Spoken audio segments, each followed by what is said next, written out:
Hemen ikusiko duzue, 6 mai, eta mai bakoitzan dago baso bat. Baso batean, zuk ikusten duzu basoa mugitzerakoan, no? Pues hemen maiak gauza berbera nahi du. Zuk mugitzerakoan ikustea argazkiak. Yo quería romper un poco esa sensación que tienes ante una fotografía que actúa como un muro, ¿no?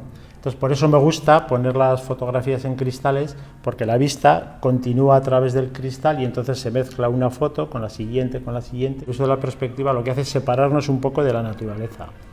El utilizar la cámara de fotos lo que hace es, parece que miramos desde nuestra cámara, miramos la fotografía que está enfrente nuestro, no estamos nosotros dentro de ella, ¿no?